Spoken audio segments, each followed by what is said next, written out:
When you look at the price point of cover dies, it can get as high as $30 for one die only. That's not cheap, especially if we use them the same way over and over again. But what if I told you that there are different ways in which you can use those cover dies and really make them worth the money? Let's start simple, okay? We know that cover dies have the main purpose to help us create a quick background, and one very easy way to step them up is to use media. This will immediately add variety and more interest to our projects, and in this example here I used Distress spray stains in the colors Peacock Feather and Speckled Egg, and I also blended the sun rays with Lemon Tonic ink by Spectrum Noir.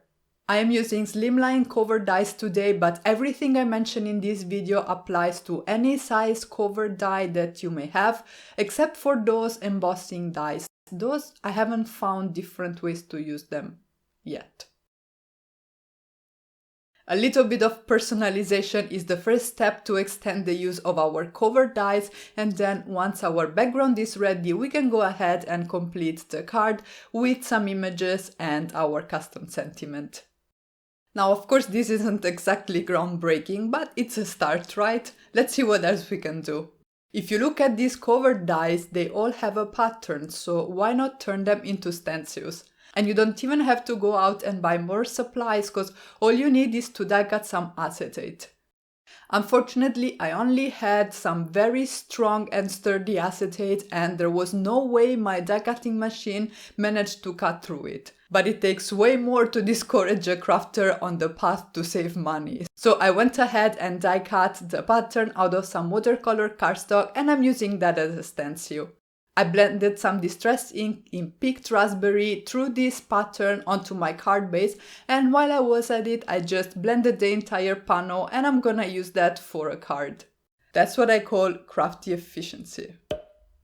Once I had my pretty stenciled background ready, I finished off the card with a few sweet images, a custom sentiment, and some enamel dots. Easy peasy, and you can really use this technique with any pattern cover die that you may have on hand. Another fun and really easy way to stretch your cover dies is to cut them out of different colors of cardstock and then to layer the die cut so that they are shifted with respect to each other. This will create a drop shadow effect, and check out how much dimension. I think this looks really cool, and because the background has so much interest, we can keep the rest of the card pretty clean and the result will look super special. And by the way, for geometrical patterns like this one, try and flip the second die cut upside down. Sometimes all you need for a super cool and different design is a simple change of perspective. No, this doesn't work for me. Let's just flip cover dies, huh? Same as before, because we have this really fun pattern on the card base, we don't really need much to make this card look unique and special. Also, don't forget to pair your cover dies with other die sets you have in your stash. Layers create dimension and interest on your cards, and doing that with dies is super fun and has a very great visual appeal. For this example, I used the Heffy Doodle stitched Slimline trio dies to create the central element of my design, but really you can use any shape dies you have in your stash. I also added a frame around the card, and I finished it off with some images from the Lawn Fawn Thanks a Latte stamp set, which may be my most used stamp set by Lawn Fawn. And look at this, isn't this just the cutest masculine card? I just love it. Another really cool thing you can do is to use bits of die cuts that you obtain from your cover dies into your mixed media projects. I am so in love with this technique, and it opens up so many possibilities for your cover dies. What I did here is I just die cut the same Moroccan tile background that I showed earlier out of some watercolor cardstock, and I'm going to rip it in pieces that I can then go ahead and glue to my art journal page.